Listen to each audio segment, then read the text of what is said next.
Welcome to the Scale Model Podcast. In this podcast, we aim to entertain, inform, and promote the hobby of scale model kit building with interviews, reviews, and news about the hobby. The Scale Model Podcast is recorded bi-weekly and is available where your favorite podcasts are found, including iTunes, Google Play, Spotify, and Stitcher, as well as on our website at scalemodelpodcast.com. If you enjoyed the podcast, please consider leaving a review. It does help to get our shows out to more modelers. We also publish extra video content and complete episodes on our YouTube channel. Feel free to like and subscribe to the Facebook page at www.facebook.com/Scale Model Podcast. There's also a Patreon page at www.patreon.com/Scale Model Podcast. Your Patreon support helps us cover hosting costs and gives you access to extra content as well as prize giveaways. And welcome to episode 50 of the Scale Model Podcast, proudly sponsored by Goodman Models. I'm your host, Stuart Clark, and I'm here with the magic of Zoom, with our good friend from the deep, dark recesses where even Zoom can reach of Goodman Heavy Industries, Mr. Anthony Goodman. How are you, sir? I'm great, Stuart. How are you this evening? Not bad, not bad. For those who care, we are recording using Zoom tonight. And Anthony's done an interview or two with Zoom. We're finding the quality quite good when we do our IPMS and AMPS meetings. So we're gonna keep doing it for now. We're not releasing the audio or the video yet because, as you know, we both have faces for radio, not TV, but that's fine. But I do have a snazzy virtual background. I may have to do a screenshot of my stash in the background, and it is my stash. So it's no fake stash with what an esoteric stuff that you even see there. It's gotta be my stash. So mix of Gundam armor, you name it. All right. Lots of Airfix in there. Yeah, lots of Airfix. Of course, you gotta have your Airfix. You've got your you've got a Gundam there. You've got the old school egg Harrier cab, a U-boat, Star Trek, a couple of mosquitoes. Yeah. Couple of Spitfires. Remember I said a lot of Spitfires to build? Yeah, I see lots of RAF. Yep. That's RAF, some other stuff. So anyway, so episode 50. Can you believe 50 episodes? Oh. I'm trying to remember when you first came on board. I think it was episode 6 or something. Yeah, that sounds about right. It was fairly early. I had a feeling you had a career in podcasting, so I thought I'd fool you first and bring you in as a guest, and then I'd suck you in. And it's more or less what happened. Yeah, it did. It worked very well, actually. Yeah, I never had any sort of inclinations of doing podcasting or anything like that, but it's been fun. It's been a huge learning curve, lots to learn, and I think we're. Here's to 50 more. Well, exactly. And one of the things I didn't realize that you'd done some recording before. You were familiar with some of that stuff. Yes. The music side of things. So that was cool. A little bit different, but I mean, it's not a far cry. It's been good. And I really want to thank you for all the work you've done, the advice, the stuff you've done. You have your magic habit of getting guests. You got the magic touch there. So I really want to thank you for your support. And your effort in that, and I think it's a good partnership.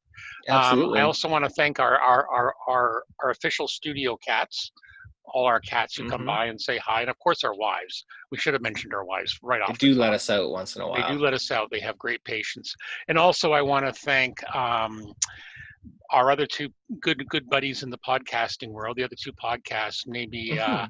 The boys from On the Bench, Dave, Ian, and Julian, they've been very helpful. It was really awesome to meet Dave earlier this year. And of course, Mike and Dave from Plastic Model Mojo.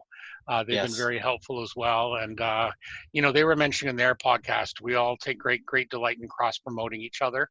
We all feel we have a unique niche, and there's also a lot of stuff we like to do together. So it's always good, and it shows the power of the community. And I also want to thank, of course, you, the listener/viewer. Those of you who are, and there's many of you who come out, send us email.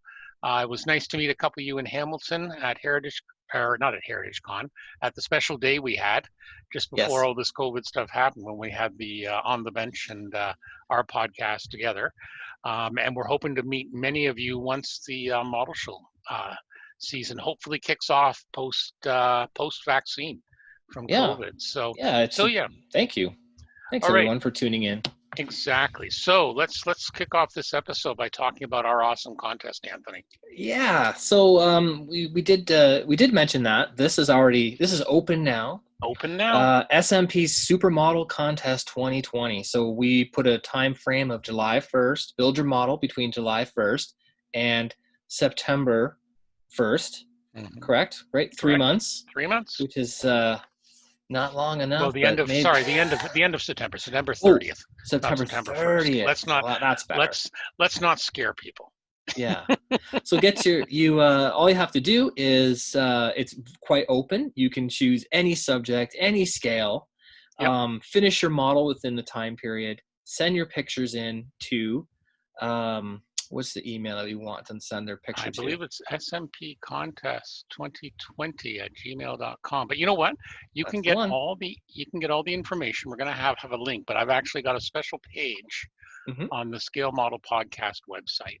Yes. Go there, and if you look right at the top, there's a thing in the toolbar. It says SMP Contest 2020, and all the information's there. And yeah, it's SMP Contest 2020@gmail.com. Perfect. And what's our prize that our good friend at Moscato Hobby Models so thoughtfully donated?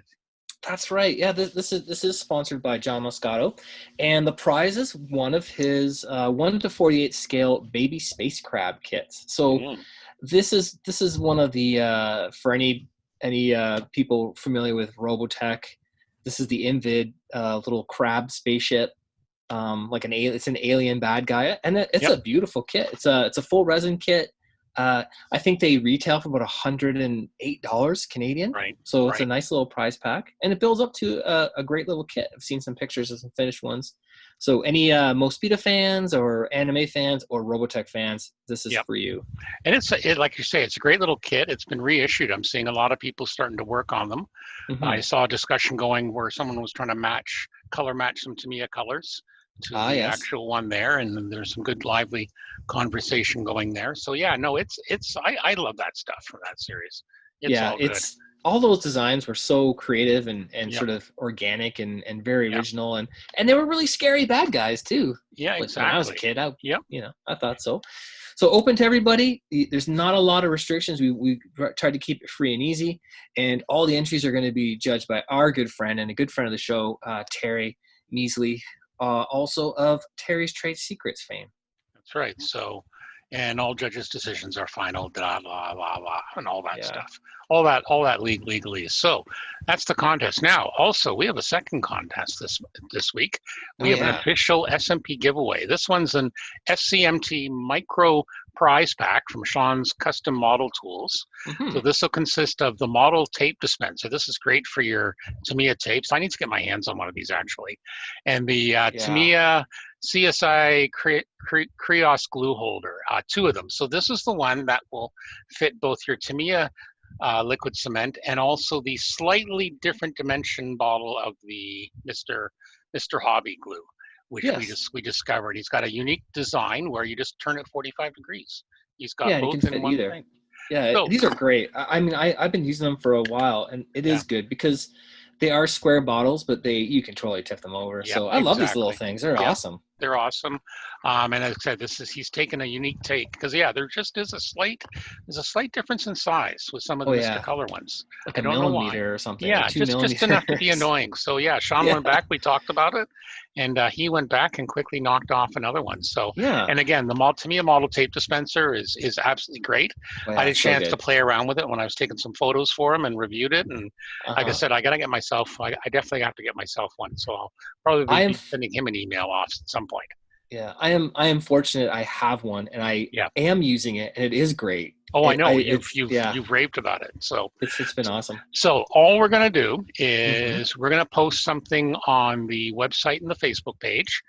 I'm gonna ask people to send us an email to scalemodelpodcast@gmail.com and just send us what you're working on. One picture. It's not a contest, and what I'll do is I'll just take all the entries, do a random draw, and the winner will know that. So you have until 2 weeks from today, which is Sunday when we're recording, to get your entry in. Just go ahead, put it in, and we will draw one, and then we'll send it off. Awesome. All right. So also, let's move on to some of the latest news. This was announced actually a little bit, a couple of days after we last recorded, so it's probably old news. But IPMS Nationals, they've officially been called off for the year. Yeah. It's unfortunate, but it's not surprising. Yeah. So there's a statement on nats2020.com. They basically said they believe it's the safe, prudent, and sensible thing to do. Yep. Now, what's been good is they were successful in negotiating the same Embassy Suite San Marcos location for the 2023 convention. So Thank what's goodness. happened was IPMS Nationals have given them the convention, the next open slot. So basically Las Vegas in 2021, Omaha in 2022, and then we go back to Texas in 2023. Tentative dates will be August 2nd through the 5th. So they're finishing the contract there. So again, we really feel bad for both Len and the rest of the team there. But again, as they say, they think it's a good idea, and I have to agree. I think it's just such a strange time. It is better to err on the side of caution and take care of each other, and we'll get back to it as soon as we can. We'll get back to it as soon as we can. So, okay, so the mailbag. So first of all, our last Smp prize winner.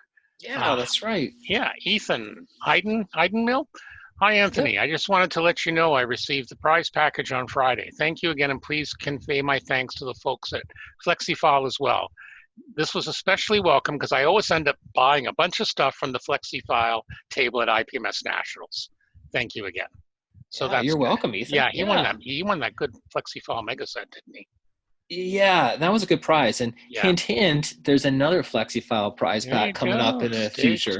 Stay tuned. We love our FlexiFile stuff. Between that and our Super Sandy blocks. Yeah, exactly. We have everyone covered. Okay, the next one is Alex. Alex writes to us, hello from Estonia. Been a long-time listener of the show and enjoy every episode. My question is, what's your opinion on cheap laser cutter engravers from China for making painting masks, and are they worth it? So basically, I wrote them back, but I also am inviting stuff from the readers. So there is a Facebook group, but this more covers plotters and cutters, like those Cricut paper cutters and that. I don't know if it covers laser cutters and that, but that might be a good place to start. But we're also asking the readers, and we're going to remind people when we post this question to our Facebook group, if anyone has any suggestions. I've never even looked at those, so I don't really have an answer for you, but I'm sure one of our awesome listeners. Well, I think I'm starting to look more at these kind of types of machines, 3D printers, CNC machines, the plotter, the cutters. I think that, like anything, we're at that kind of turning point in industry where these things are becoming more feasible for like the hobbyist level, right? But if it's cheap, if it's a cheap cost, you're probably not going to get, I'm just guessing, you're probably not going to get the finite precision that we're looking for, like for making small stuff yet. I think it's getting better. Like the difference between 3D printers 5 years ago and today are, it's the capabilities growing in leaps and bounds. So freaking lasers though.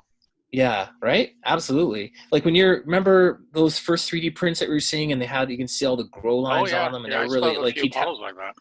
Yeah, you'd be better off just building it from scratch by the time you clean up all the lines. But now you're getting very smooth and results and prints, and now these things are costing $200, $300, $400. So it's coming into the realm of possibility for a lot of people. And I think that though it's the same thing with any of these types of sort of more industrial machines as they get shrunk down to like the consumer level. But I mean, I would love to have that, and I've heard of people making masks and using vinyl cutters for all kinds of hobby applications. So it's a cool idea. But I think if you dive in and you're on that, what do they call the people? Early adopters, right? They're the ones that kind of suffer through and have to fix things, maybe refine them. But it's an interesting world, and we're going to talk more about that in some of the guest interviews I have coming up as well. Well, this Facebook group's quite good. I've been following it for a while. Cool. And there's a lot of files in their file sections if you want to make masks and that. So, it's definitely something to look about. And I know I know we've had a couple of guys in the club, in our local club and in the province that are just starting to get into that.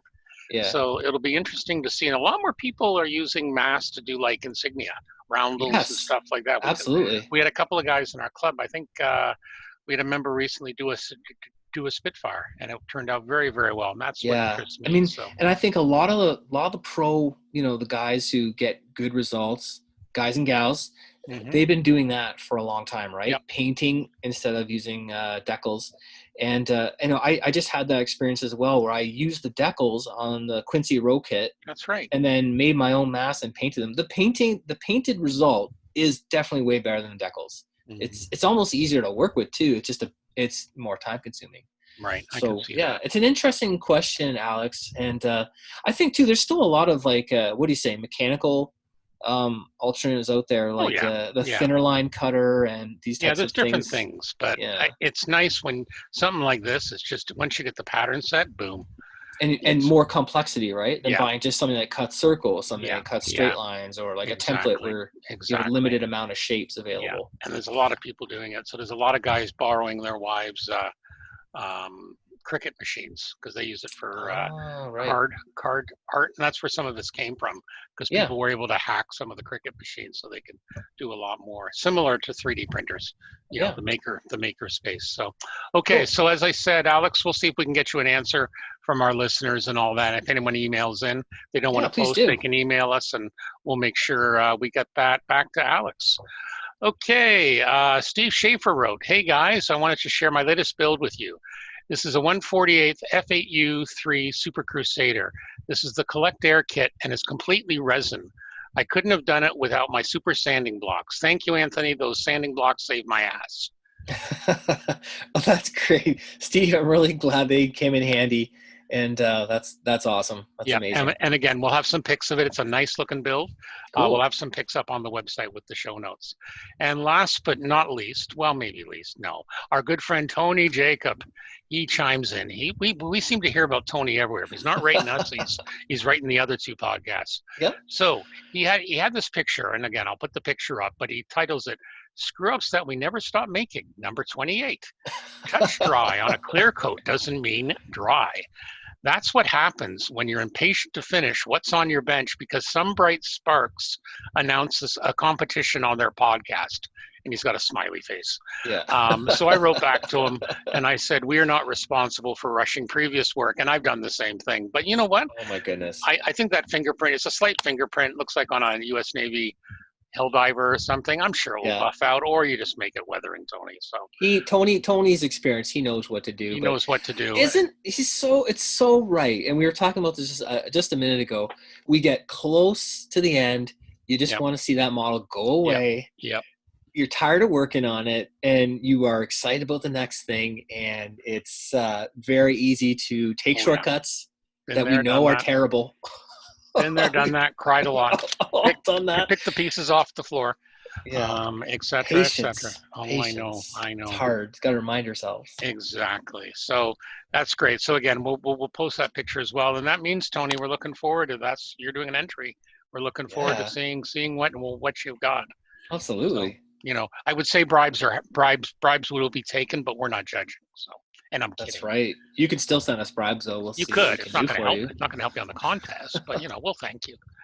All right. So moving on, we are back. Latest hobby announcements. So we have a lot of stuff happening. Again, it's funny. You think normally summer is a slow month for releases. Not in the hobby world.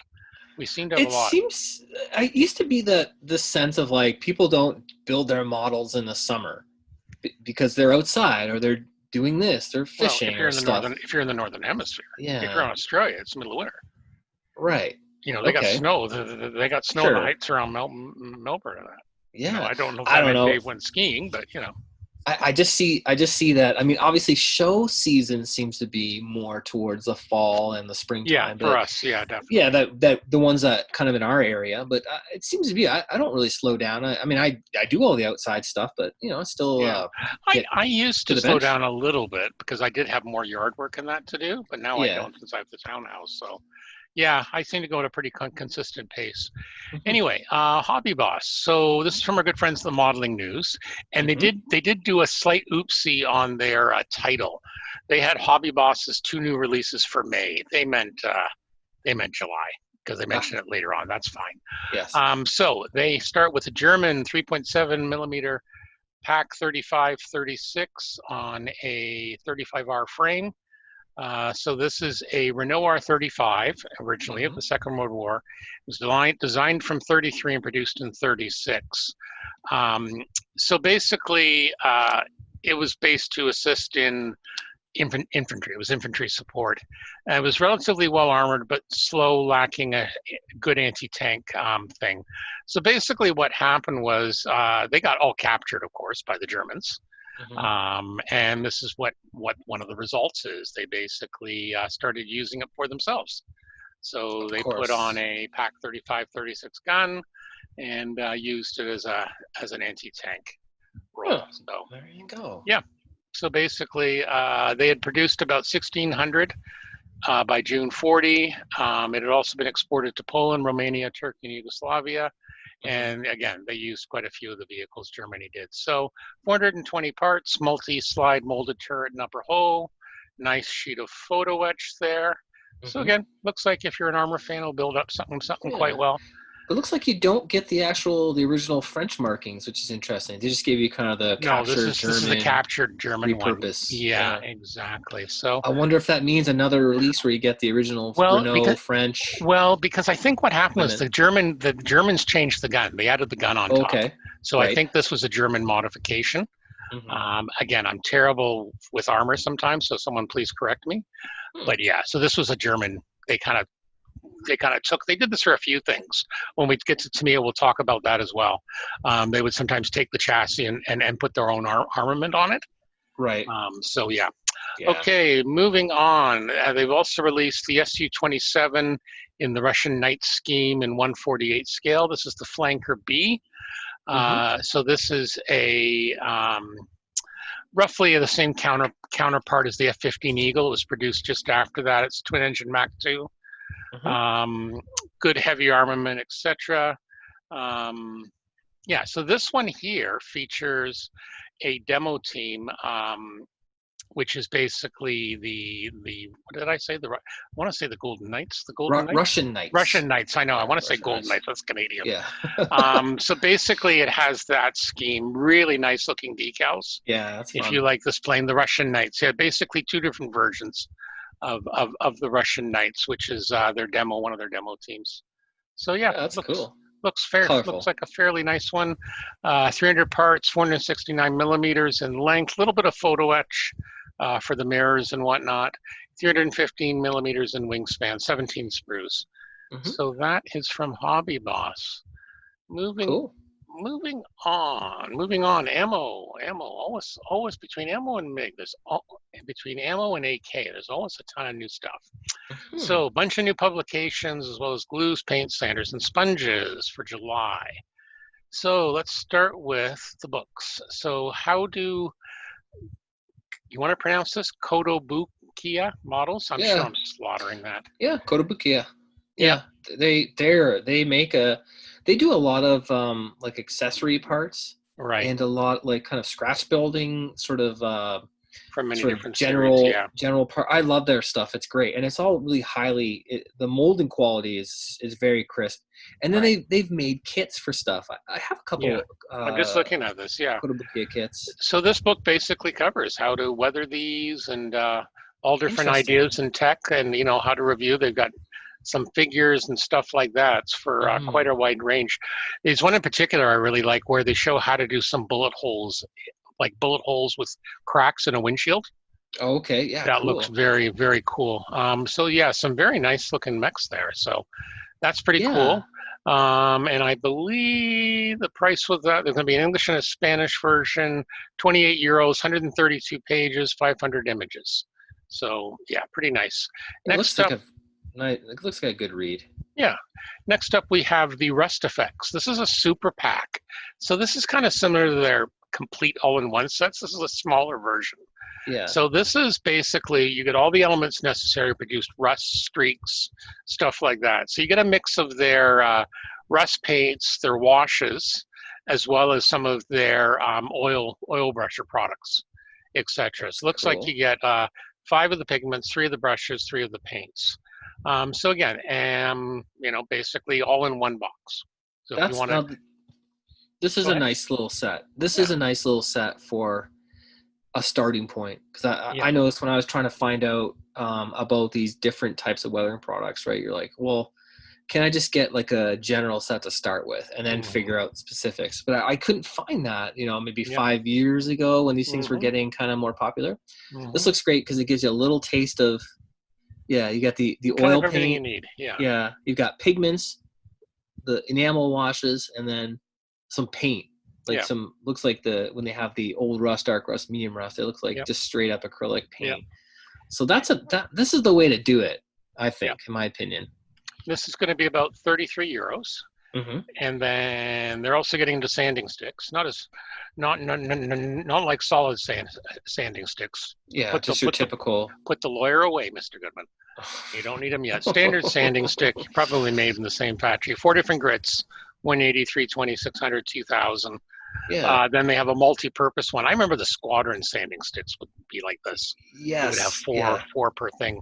This one's got a lot of coverage. 150, 240, 320, 600, 1200, 2000. So it must be like a square 6 one. grits. Yeah, it must be. Oh, maybe there's 2 in the box. But it looks like they're standing stick. So they probably have, it's like a square. Yeah. And you got, because I've got a couple of those my wife's gotten for me, from like the drugstore and that. Yes, I've seen those as well, where you have like one heavier grit side and one finer grit. And then a couple of side ones. It's square. Yeah, I've used them. They're pretty good. So that's just under €2. And then €1.75, a large surfaces standing stick.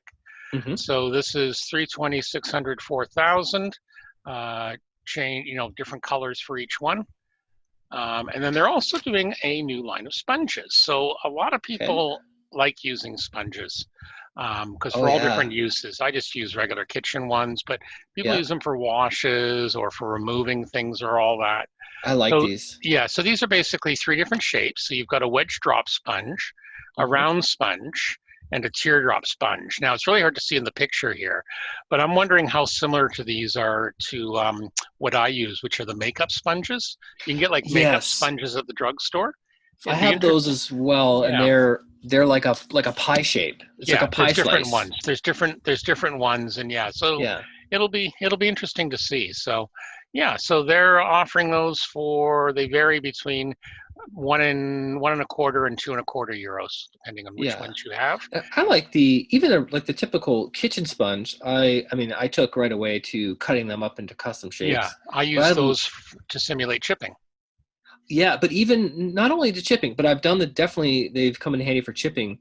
But I like to rip it if it's chipping, because you do want that kind of weird, irregular shape. But when it comes to actually working with your oil washes, I found it like streaking, for example. I found them super handy when they have that really nice tight wedge, and you can get into like small areas and really control, almost like a brush. And but they sort of carry away just the right amount where a brush kind of leaves a different sort of mark. Yeah. So, but these look great, especially different. I like the wedge, the wedge shape. Yeah, there's definitely some shapes we haven't gotten before. Yeah. So it'll be interesting to see. But again, this is an example of how a lot of these companies are trying to become your one-stop model source: glues, paints, everything in one thing. And I think for the dealers, it helps them as well, because they could just focus on one, and it has everything they need. Okay, next up. Now these next 2 are kind of interesting. Under the, I didn't think there'd be a market for this, but Meg obviously thinks otherwise. Tiger tool clamps and Panzer 4 tool clamps. Oh man, it's so awesome. these are 1/35 scale, about 12 euros. And they're made of resin using state-of-the-art 3D technology. So you can use the CA or the Ultra Glue from Meg. But this works on any Tiger kit or any type of Tiger kit: Tiger, King Tiger, Jag Tiger, and then all the Panzer 4 clips. So these are basically a mix of basically tool clamps.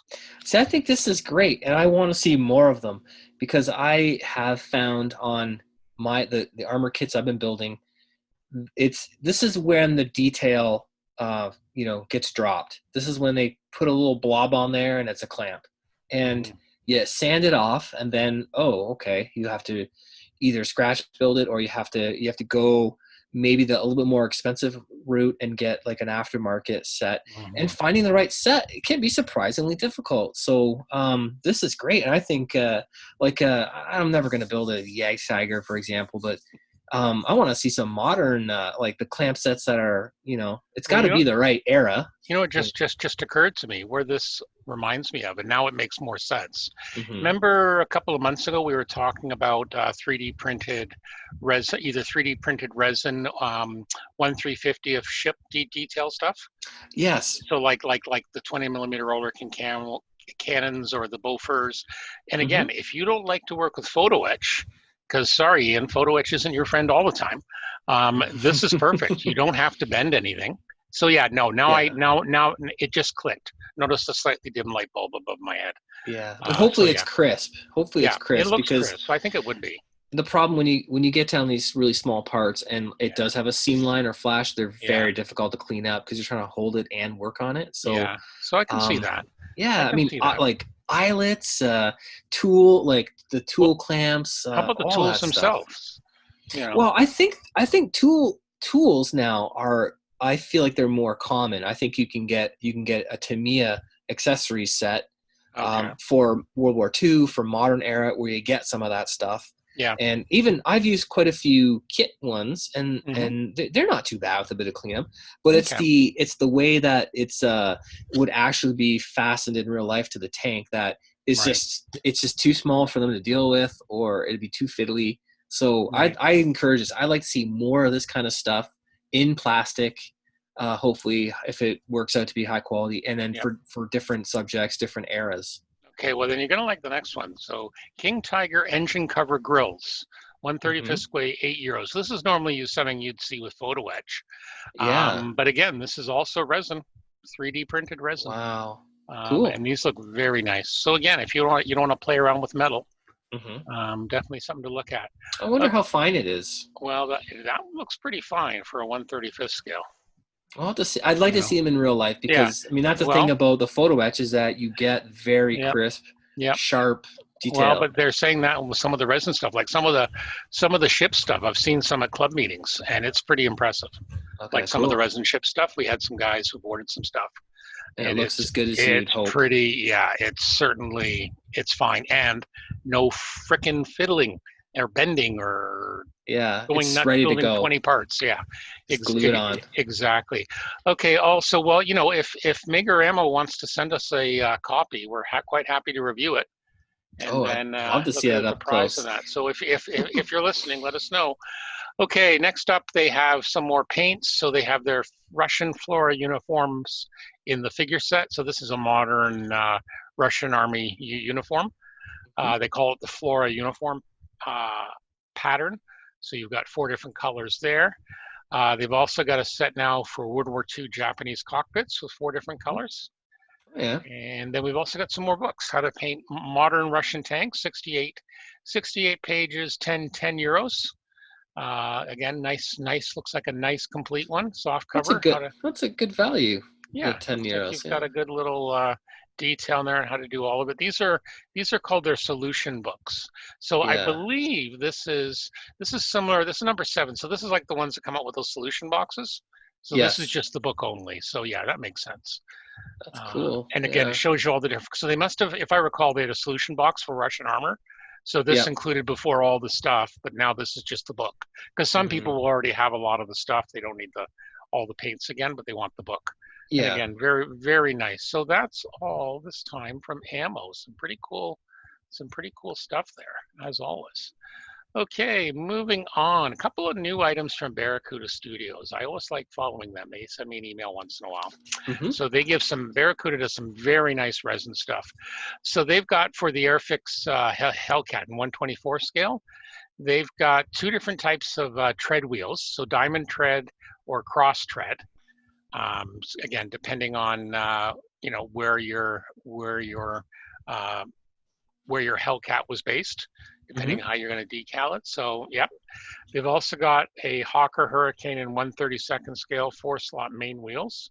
The Sea Fury in 1/48 scale, that's the Airfix one, I believe. The brass landing gear early style. Oh, those look nice. Yeah, and it's, what I like about these guys, they always kind of thank. So in this case, thanks to Steve Long, the Camden Museum of Aviation, and Mike O'Hare for their help in researching this set. And then they give thanks to who did the brass casting. So G Factor Models did that. They've also got a gear base set for the Sea Fury as well. And then we've also got 48 scale, a couple of main wheels and tires for Focke-Wulf 190s, A6 through A9. And a bunch of newer things. That's some of the most recent stuff. But these guys have been around for a while, and they do some very cool things as well in the resin space. Yeah. Particularly for some of the larger scale stuff, and that they've always really done some nice stuff. Yeah, and the pricing looks really reasonable here for these little sets. Like, obviously they're small, but this is the type of finish detail that can really kind of set your kit apart, your build apart from the kit boxing pieces. Yep, exactly. Okay, and some more news from Mini Art, including some German tankers and an Italian petrol station, but as well, just announced today another one of their gyrocopters. Oh, these are similar to the ones Julie and I are going to be building for the Moosaroo Cup. We're going to be getting those hopefully this month. Either one of us has to meet up with Alan from Ipms Hamilton. We're going to meet up, get the kits, and then we'll send Julian's down to him post haste. Yeah. So the first one's a Focke-Wulf FW30 late production, again 1/35 scale, and then we have an Italian petrol station from the 30s and 40s. They did a French one already, so this one's going to be an Italian one. They just announced it, and then this is the one you go, how come no one thought about this before?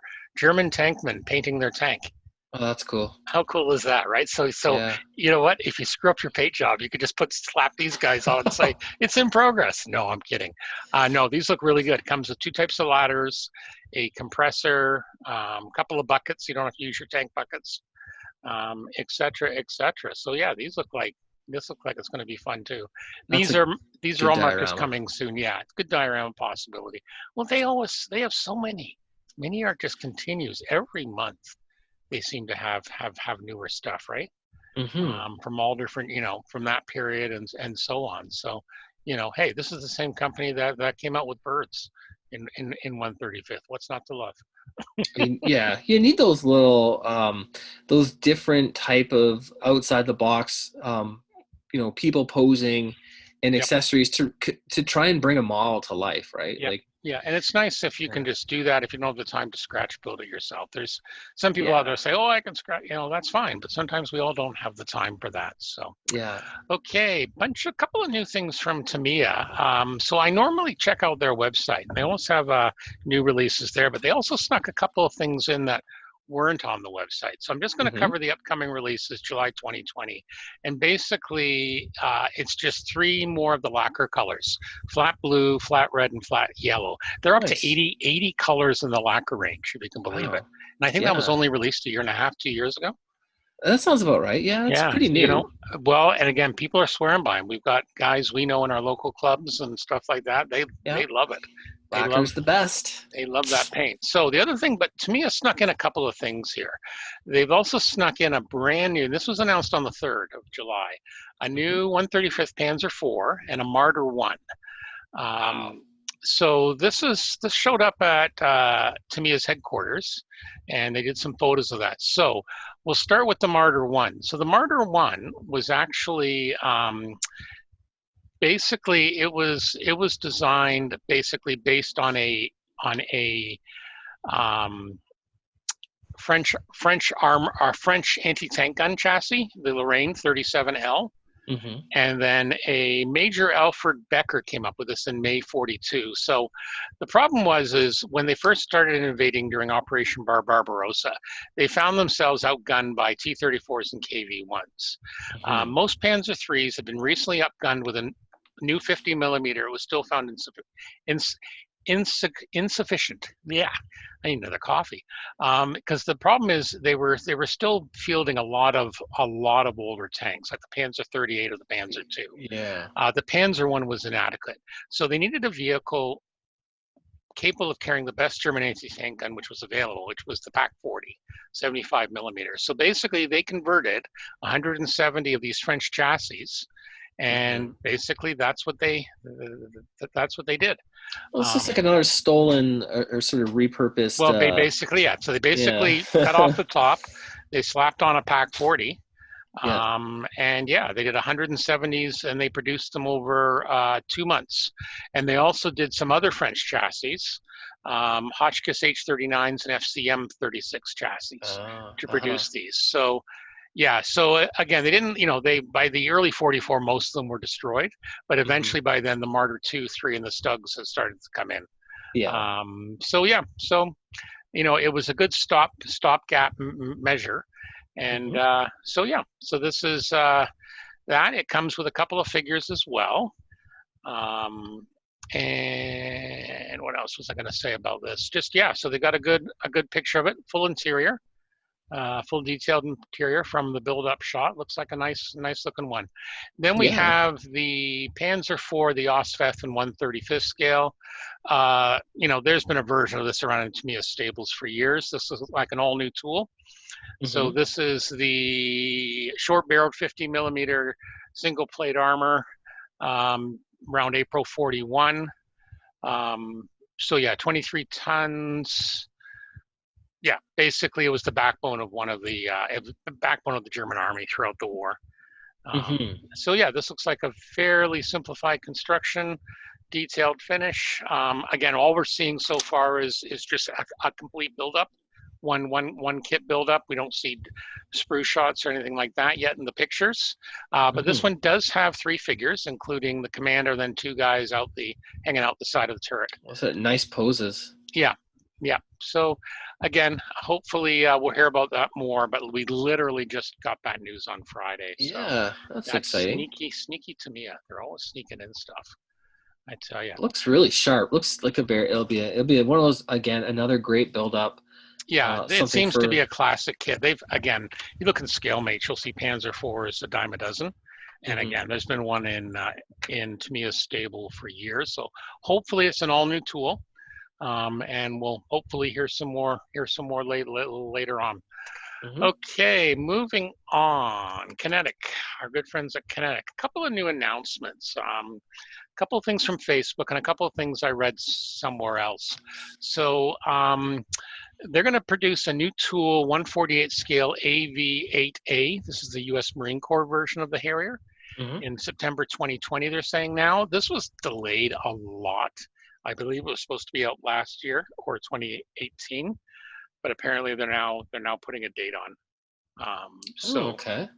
Yeah, so this served with the U.S. Marine Corps. The Spanish used them for a while too, on one of their assault ships. Right. And the other thing was they are also producing, and I was trying to find another link from Kinetic, but there was a lot of discussion about it. So I found the ScaleMates link. Kinetics is doing a new tool, 1/48 IA-58 Pucara.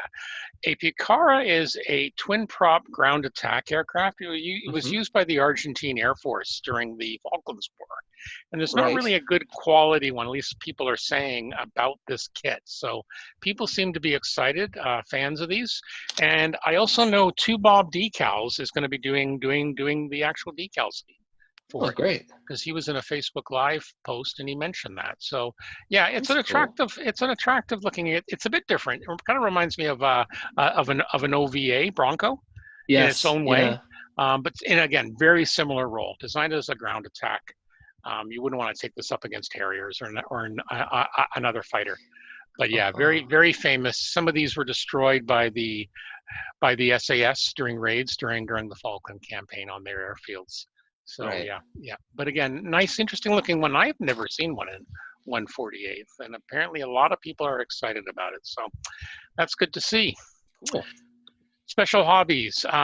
So as we know, we talked about the Airfix Tiger Moth was released a little while ago, and it's been doing gangbusters sales-wise. Very popular kit. So they've announced some aftermarket sets. for that. And they've got a pile of pictures on their Facebook page. But they're also going to be, and they mentioned this in here, they're also going to be making their own Tiger Moth in 1/32 scale. Wow. So again, the Tiger Moth fans will be very happy. A lot of nice looking interiors for both. So yeah, very interesting. And again, the Tiger Moth was so roundly used over the years, so widely used. So many different versions of it. Oh yeah. Like if you learned to fly for the RAF or the Commonwealth Air Forces in the war, you did some training in Tiger Moths. No ifs, ands, or buts. And there's still a few around. Yeah, just these CAD images. Hopefully the resin comes out as crisp as what we're seeing there, because these are like the detail here is incredible with what they do some nice stuff. They generally speaking, I've held very high regards. I love the one with the cargo holder with the bag. You've got the tires with the actual pressure and the maker Dunlop. I was just noticing that the Dunlop logo on the tires. I mean, that's fantastic. Yeah, and they're weighted correctly in the springs and everything like that. But yeah, I think what'll be of interest is the 1/32 one. Again, it'll be nice to have a different version of that. What's interesting is some people have already commented on this and saying, like, please include a tail wheel in the southern hemisphere. A tail wheel was fitted to reduce dust created by the tail wheel. I think he means a fin or something. And they've already said, okay, we will include it. Wow, there you go. How responsive. The guy, someone else posted a picture of a Tiger Moth with a very nice tiger scheme. Very, very, very cool. So, yeah, and I've always noticed on their Facebook page, they're very responsive to their fans. So that's really cool as well. Okay, that's great. Last but not least in this section is what's hot from Scalemates. Well, all the usual, all the stuff we covered, of course, is hot, right? So, of course, we have Mung's Fokker DR1 triplane, wingnut wings or not, you decide. The KV-1 simplified turret, Russian heavy tank from Rye Field Models. The new Das-Works Stug 3, Edwards B-26. I wonder if any listeners, has anybody picked up the Fokker DR1 triplane? Hasn't been released yet. I think you can not order it. Yeah, I think it's it's on pre-order. I think it's on pre-order, and I'm sure everyone on there. Yeah, I'm sure we'll hear.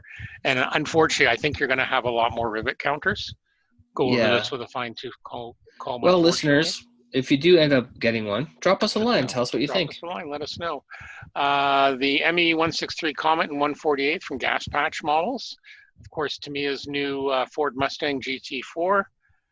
Needless to say, remember we talked about the Spitfire story, the limited edition dual combo from Edouard? Yeah. That's well on the list. And then, of course, Tamiya's Tank Destroyer we talked about and a few other ones. So, yep, all the usual all the usual suspects are there. Anything that catches your eye, Anthony?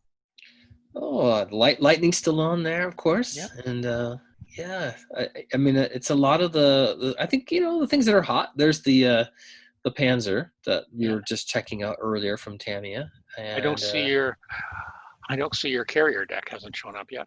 It's gone. But you're going to get it anyway. We know. Someday. I don't know where. Must be mine. Maybe it's not a kind of a hot type of subject.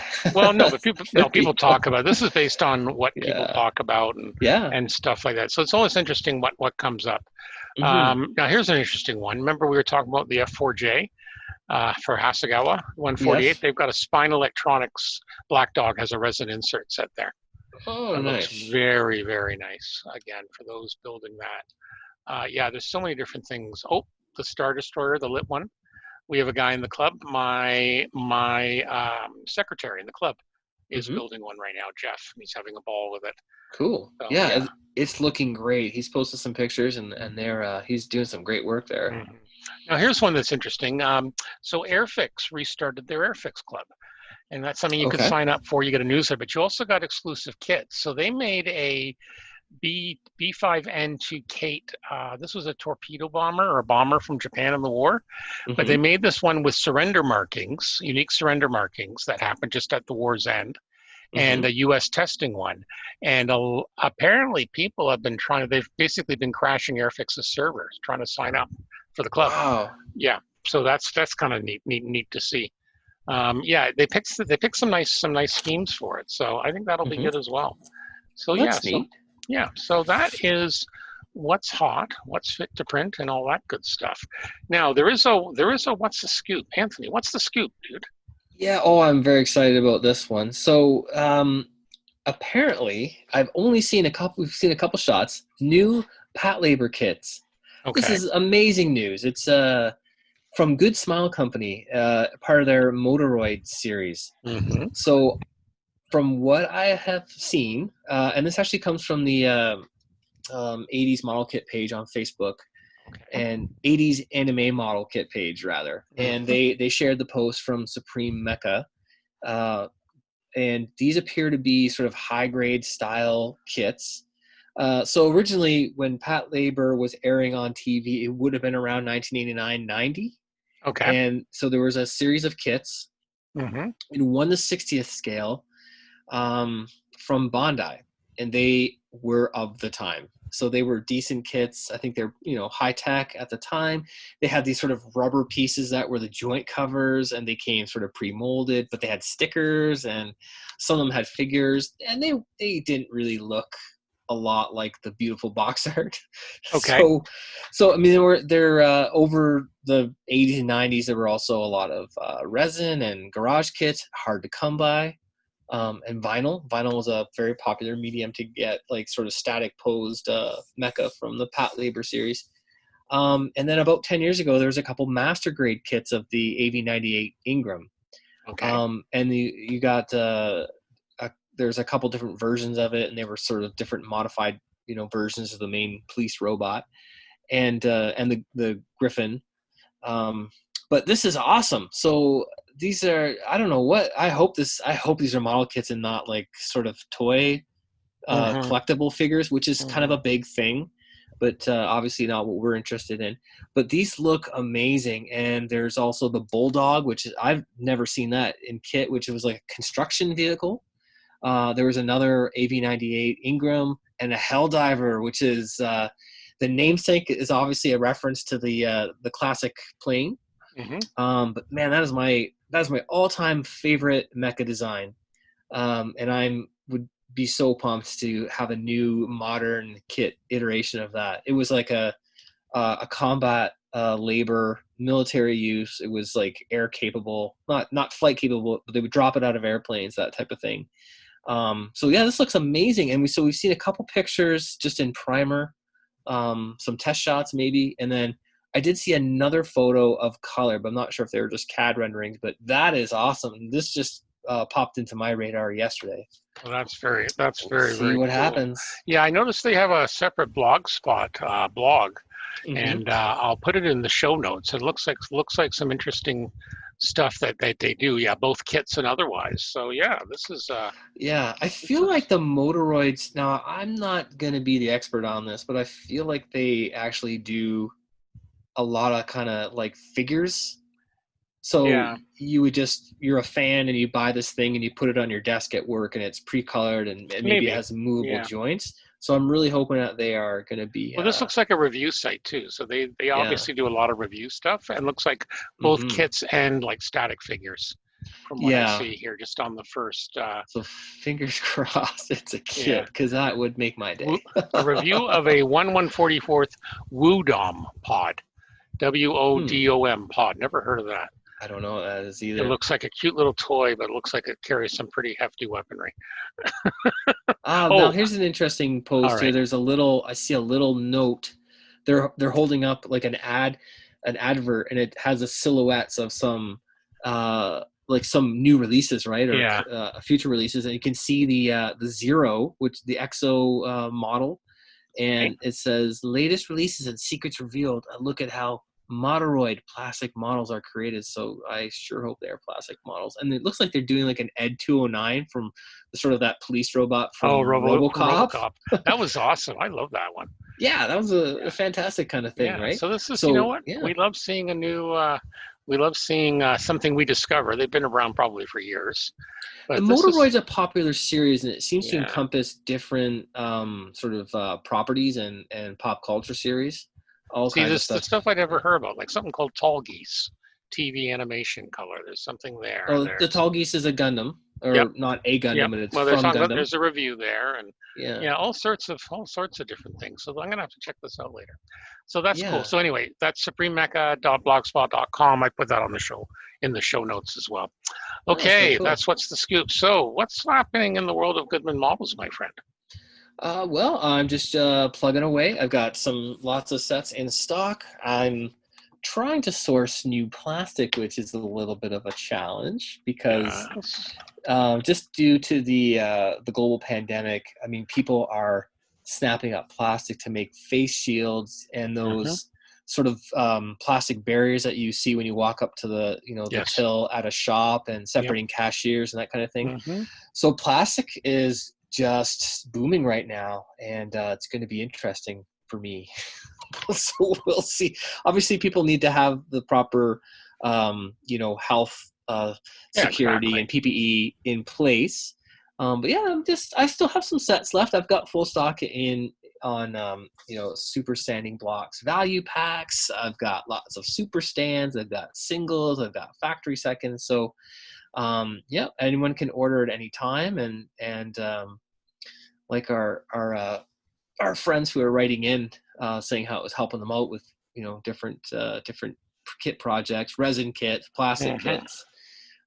You can use them on the seams for anything to get that nice precision control when you're just sanding something, you're planing something right down and you need it to be true, or you're Yep. just cleaning up seams or putty or glue that you're using to fill in gaps. These are the blocks for you. They're going to give you that control. So yeah, Exactly. And yep, you can order them directly from goodmanmodels.com. you sure And can. you also nicely put the next shipping date because you're only going out a couple of times just with Yes, COVID and all that. So the next shipping date's Friday, July the 10th. that's coming up. Yeah. There you go. And So I'm also just doing include, them every 2 weeks just yeah, to minimize going down to the store. And I think so far that people have been really receptive to that, and they've yeah, been fair. makes People are sense. Makes patient, sense. and Once they get in the yeah, mail, they seem to move pretty quick yeah. for the I most I part. think knock on wood that Hmm. things are still moving out there, and people are working at their best to make Yep. things Yep. move slowly. So yeah, things have been So going well. so I have the answer if you can't find plastic. I have the answer for you.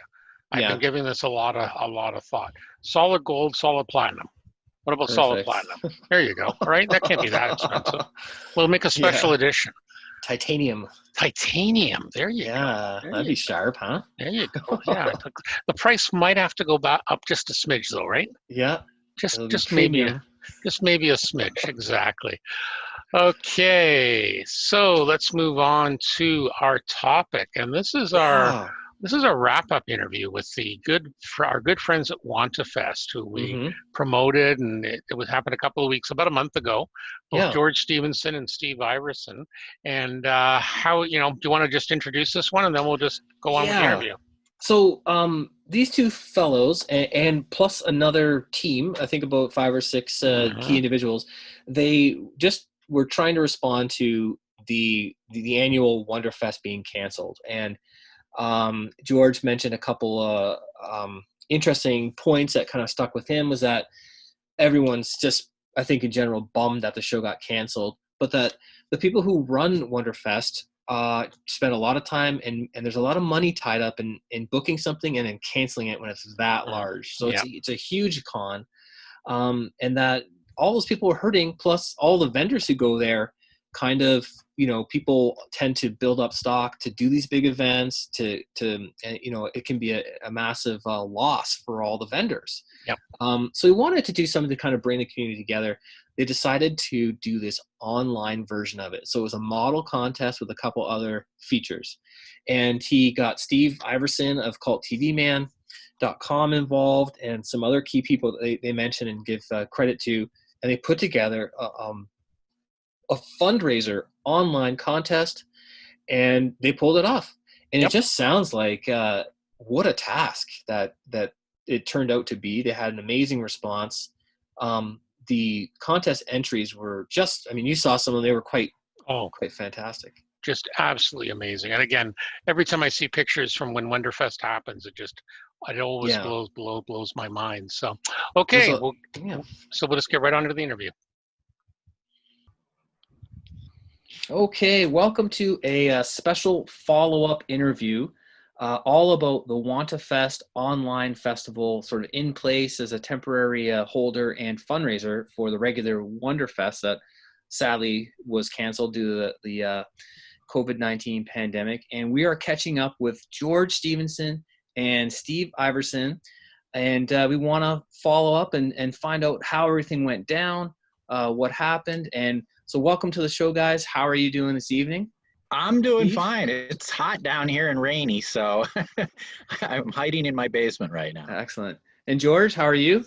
I'm doing fine too. It's hot here, hot and humid. Excellent. I Right. guess we're all I feeling don't that. mind the heat. Good. And we also have Stu here with us as well. How are you, Stu? I'm fine. I'm in my virtual living room. That's Thank awesome. God. Thank God for a green screen that hides a multitude of sins behind me. Yes, absolutely. Well, we thank you guys for getting together with us. We know it was a huge undertaking. And so, yeah, tell us, maybe George, we'll start with you. You were kind of the main organizer. Give us what were your thoughts on how the whole thing went down? It was a nightmare. A good nightmare, though. Well, that remains to be seen. No, it was good. It was good, but man, it was a lot more work than we expected. I had hoped that we would have, more than 50 entries in the model contest. Then I kind of fantasized that we'd have maybe as many as 100. And we had to we downloaded over 2,700 photographs for the contest. That's insane. That's amazing. Yeah, I know. And I believe there were over 600. There were over 600 entries.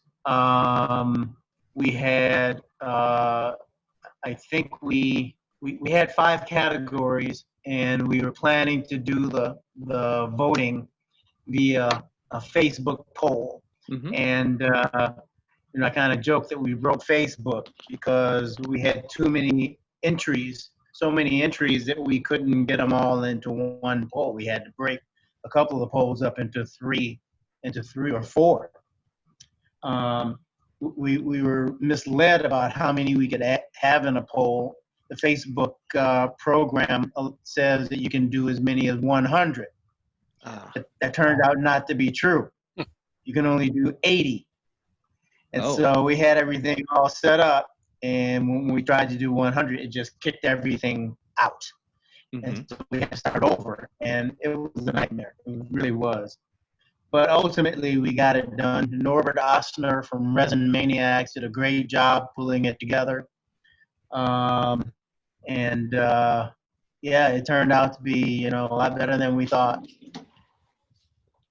Very good. But let me tell you, it was not fun in a lot of ways. On the other hand, it was really cool because some of the things that we learned and some of the folks that we met, some of the generosity from folks who donated money, it was pretty cool.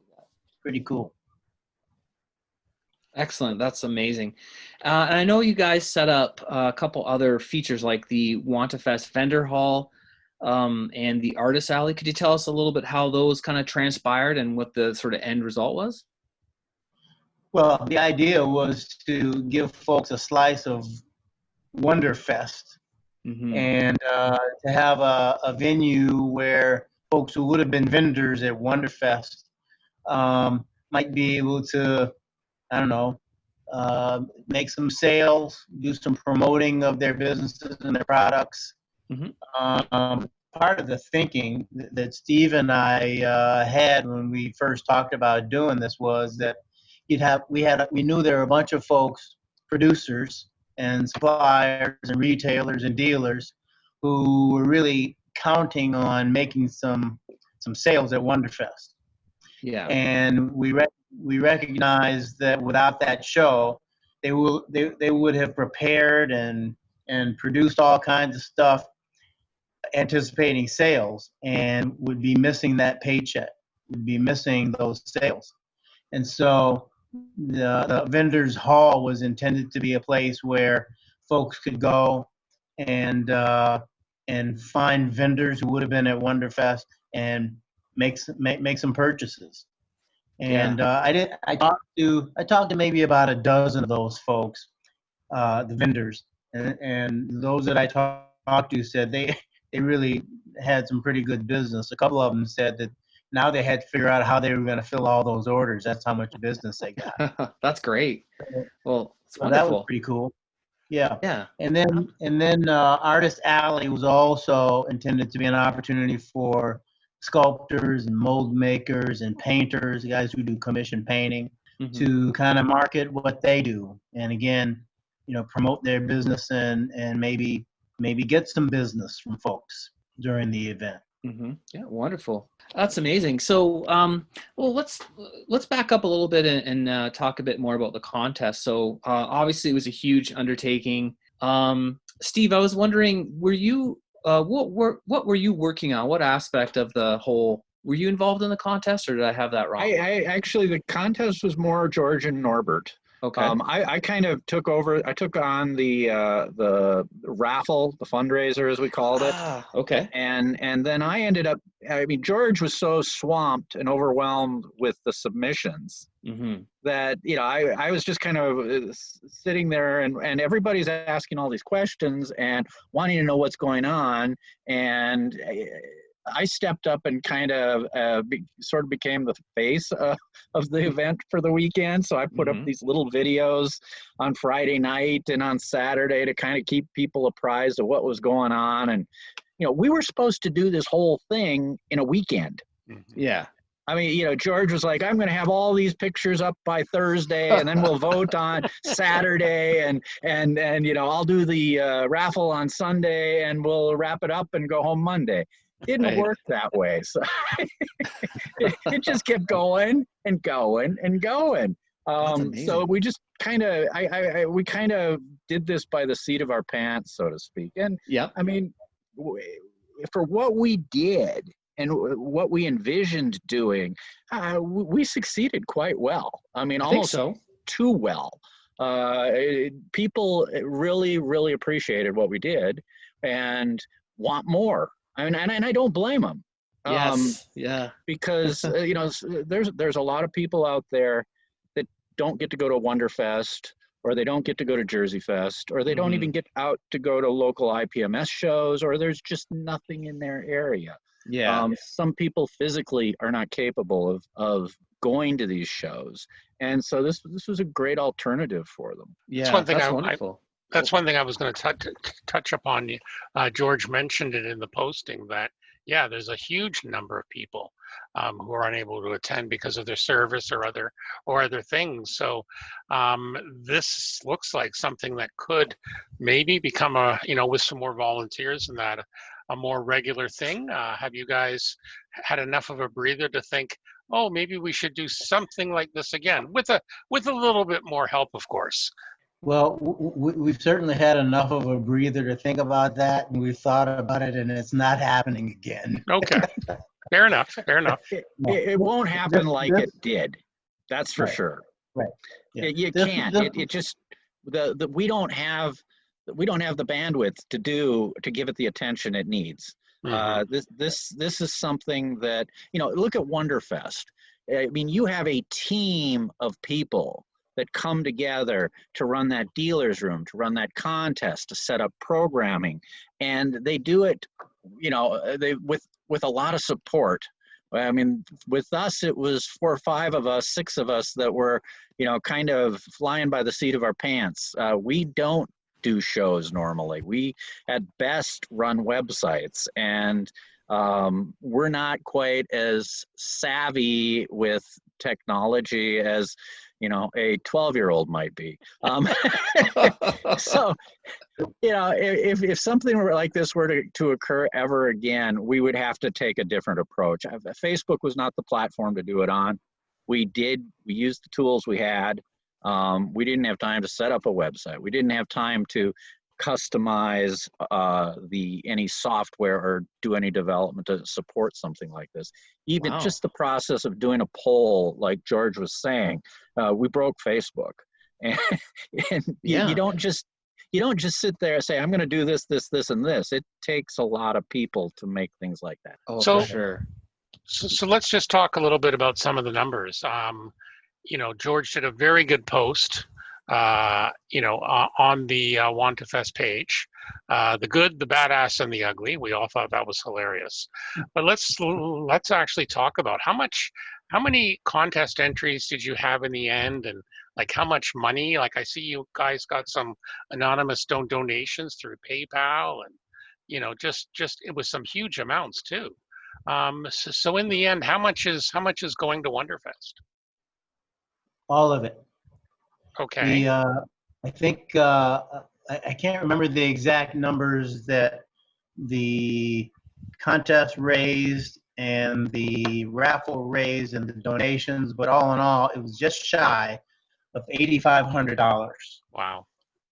We had over 600 entries in the model contest. I think Steve would tell you that we sold over 500 raffle tickets. We had 75 items that were raffled off, at least that. Mm-hmm. And I think donations was over $1,000. Wow. That's great. And those donations allowed folks who would not otherwise have been able to come up with the contest entry fees to participate in the contest. No veterans or first responders had to pay a penny to get into the contest. Nice. That's awesome. Yeah, and there are also a handful of folks who had lost their jobs recently or were underemployed because of COVID. We had a couple of folks who were taking care of parents. One was a guy taking care of his dad who was a World War II veteran. And so he had left his job and moved back home to take care of his dad. He didn't have to pay. And so those are the kinds of things that those donations helped us with.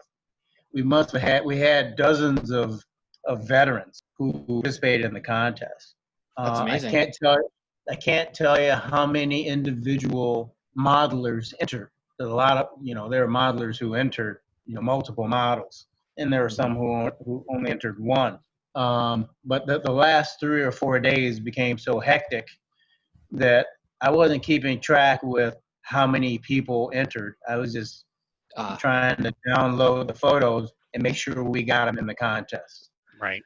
Yeah. And so it was something else. And then in the middle of all that, we had the George Lloyd killing. Mm-hmm. That was the killing by the police officer kneeling on the guy's neck. Yep. Yeah. That was the Tuesday before the event started, and that was right here in my hometown. Mm-hmm. And Startling. So, so then that was a whole different kind of crazy there. And then you had the protests, and then you had the outside agitators come in and start the violence, and then you had the rioting, and so it was really something else.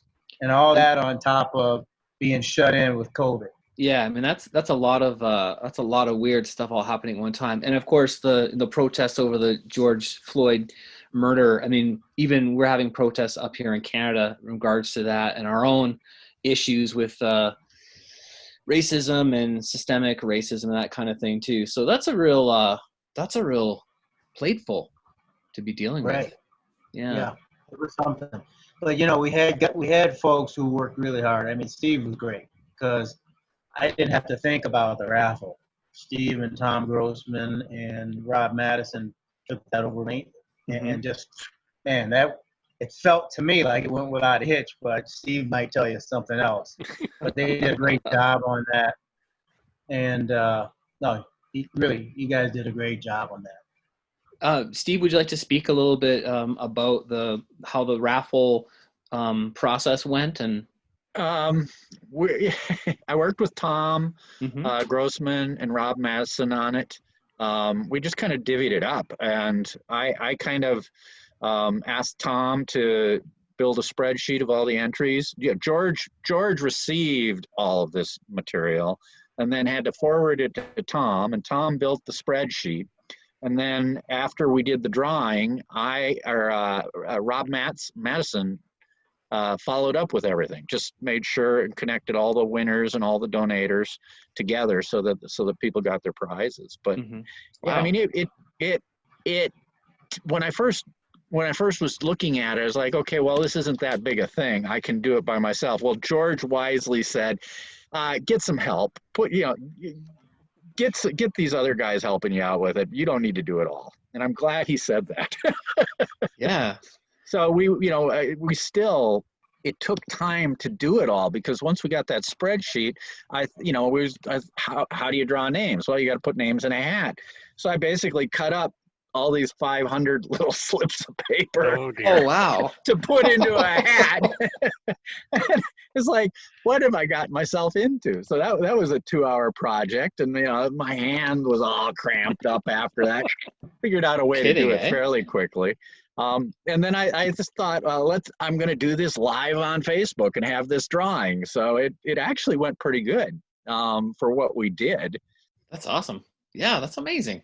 And then we had people were just so generous. We initially had this, 10 or 20 things. And then, by the time we actually started the show, there were 30 or 40 contributors to this thing, and people still coming along after we started this, after we'd cut it off, saying, hey, can I give something? We had to draw the line because otherwise it would have just kept going, and we would have just been backpedaling for a while. Oh yeah. So there must have been quite a bit of work on the back end of like wrapping up parcels and sending them out, and you guys know all about that, running your various businesses. We let the people who donated the product, the prizes, ship them out. Oh, okay, so direct from. Yeah, we didn't want to get hit with these nasty postage bills. That's right. It makes sense. Okay, so let's talk a bit about winners and stuff like that. So obviously we had some contest winners. I know I was going through some of the photo galleries. Some, just as always, absolutely amazing work. Oh yeah. Is there any particular standouts for either of you that really kind of made you go, wow? There was I love monsters. And what you saw in this contest was, some very, very impressive buildups. And I can't single any one of them out. I was just overwhelmed by the quality and the dynamics that people put into these things. And I always am. I feel that way. Almost any show I go to is just, I'm so impressed by the workmanship that we get. And when you're talking about, like George said, 600 entries, it's hard to single any one of them out. George probably looked at them, got to see a lot more of them than I did. I did. That was one of the benefits of doing, organizing the contest part, because up until the last day, I saw every entry. Wow. And just blew me away. I mean, some of the stuff would be easy to pass over, to overlook, but a lot of original sculptures, original design stuff, a lot of, creativeness that people worked into dioramas and customizing things that they did. There was I think of a few pieces that absolutely blew me away. One was from a guy in Mexico, and they were kind of almost cartoonish looking dioramas. I can't remember his name, but they're in the diorama category, and they were kind of funny. Would have been easy to overlook them, but when you really looked at them, you're like, wow, he's got something to look kind of like a caveman fishing in an igloo.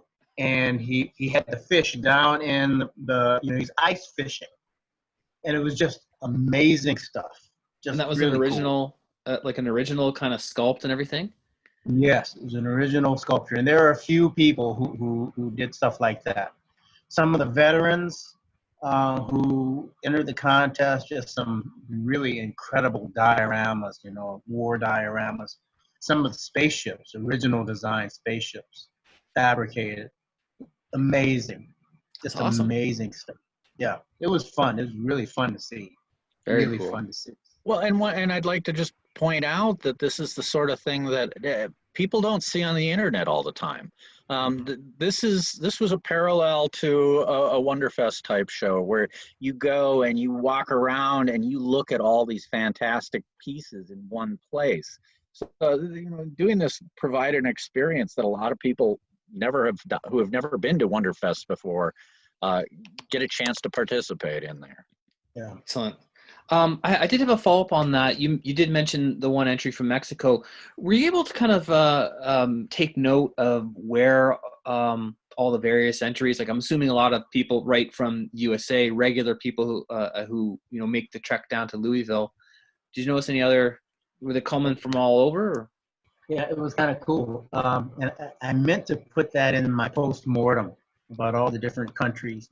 Mm-hmm. Germany, France, Italy, China, Japan, Australia, the UK, Canada, Mexico. Trying to think. I think there was one guy from Greece. Yep. A couple from Spain. So yeah, it was. The world was well represented. It was pretty cool. Really cool.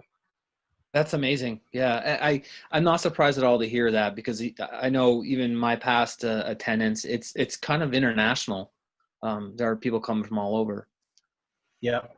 So what did the actual Wonderfest people themselves, what did they think upon seeing how much was being given their way? If I recall, Dave Hodges, the president there. He certainly expressed his gratitude. Good. Yeah. He was blown away. We and he never expected to raise that kind of money. But I think Steve and I talked, it'd be nice if we could, send, $2,000-$3,000 to Wonderfest when this thing is all over. But to send almost $8,500 to them was really, really cool. And I'm sure it was a good feeling. Before we even before we knew how much money was coming in, I think even before we finished registration for the contest, Dave Hodge contacted me, and he was just all excited. It wasn't about the money. It was about the show of support, the people who were just going crazy over the pages, who were talking about getting ready for the contest, who were thankful to us because we were putting something together that they could do during this really difficult time. And that really got him energized, so energized that he went ahead and he booked the hotel for 2021. Wow. Without knowing what we might raise. He was just like, man, the support, the excitement here, we're committed to doing it. And so we had already won by the time the entries for the registration period for the contest. We had already won. Yeah, that's amazing. Well, good on you guys. This is quite the feat.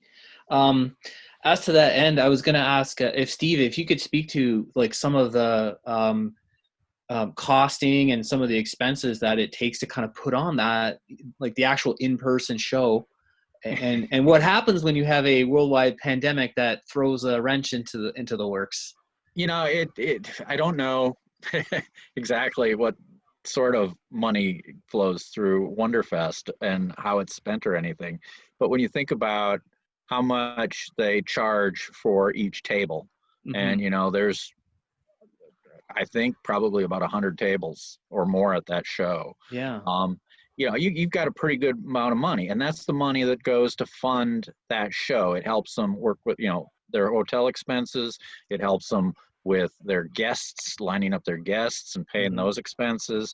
And all of a sudden you don't have a show, and all of a sudden you have to start giving people money back. So not only have you now drained your coffers of the funds that you had to produce the show, you have nothing left to restart the show with.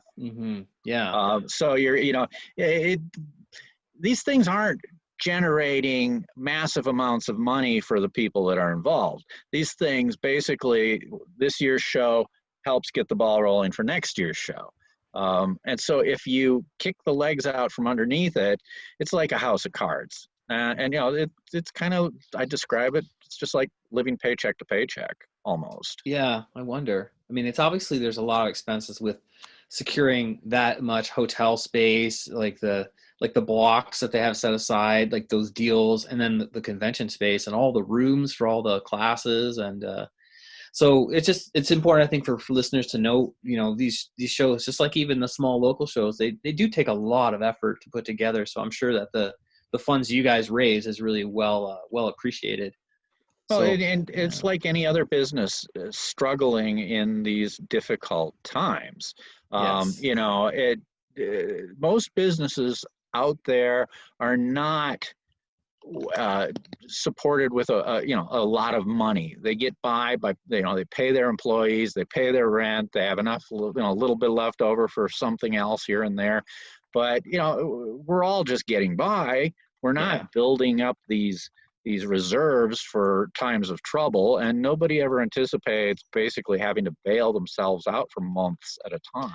How can you, right? Yeah, it's kind of that's a tough one for anybody.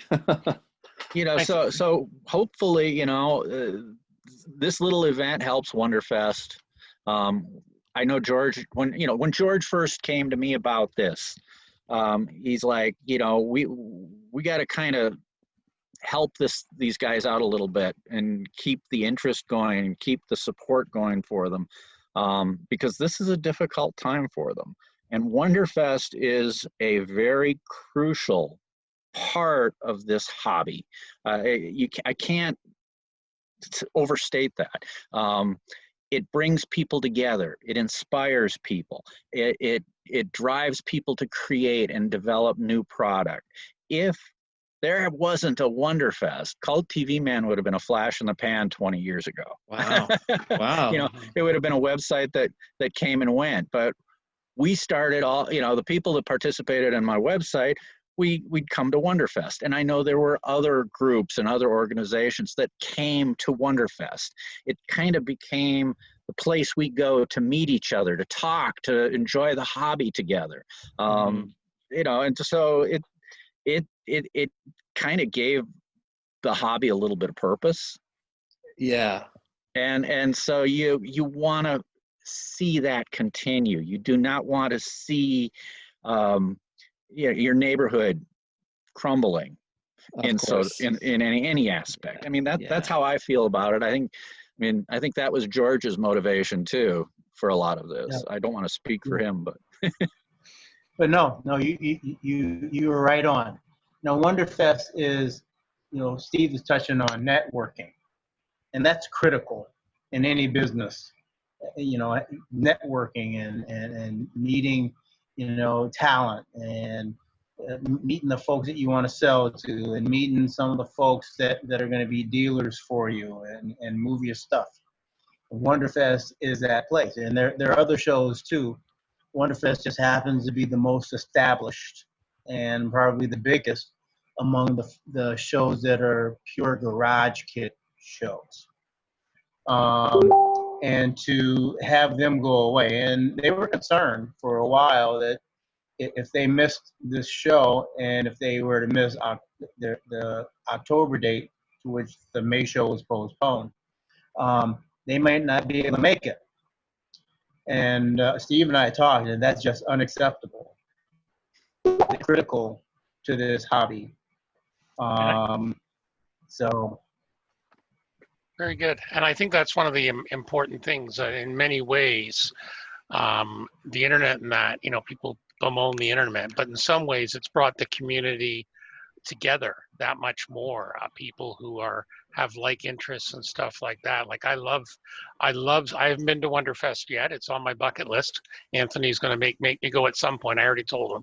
Yeah, I will. Yep. But yeah, just the amount of work in that goes forward from both the people who make these kits, the people who cast them, the marketing people, everything like that. It is a community, and this is a series of events. This has been one heck of a year, and it's a challenge for everyone. Like we just, we read earlier this week about nationals, or last week about nationals. They've now canceled that.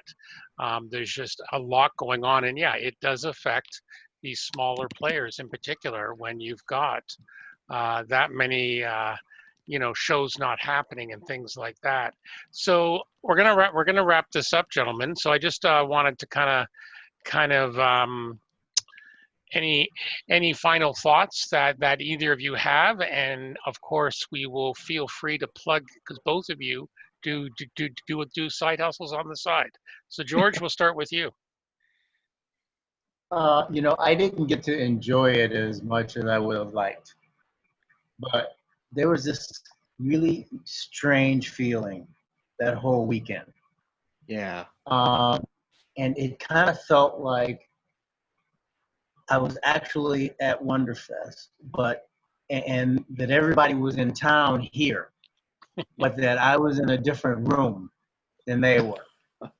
And really, it was weird. It was almost disorienting. Right. Wow. It was really strange, but there was just this feeling like we're actually involved in a convention this weekend. Now, I didn't get to market my stuff or promote my stuff the way I had envisioned. And really, it was not fun how much work I had to do to upload all that stuff. And it was not fun how much I worried about us falling flat on our faces and being embarrassed, embarrassing ourselves. Mm-hmm. But that aspect of it, the feeling that, yeah, there's a slice of community right here, like we're at a show. And it was just the coolest thing. It was the coolest thing about the whole event. That's awesome. And Steve, your final thoughts about the whole experience? And well, I was thinking very much alongside, what George just said. I mean, this was the community coming together online in a way that I don't know that's ever happened before amongst this group of people. I mean, there have been other online events, but this was something special for our niche of the hobby. And you can't dismiss it. You can't poo-poo it. It was something unique and special. I don't know if we could do it again and have it be as unique and as special. We had a lot of motivation here. We had a lot of frustrated modelers that wanted some outlet.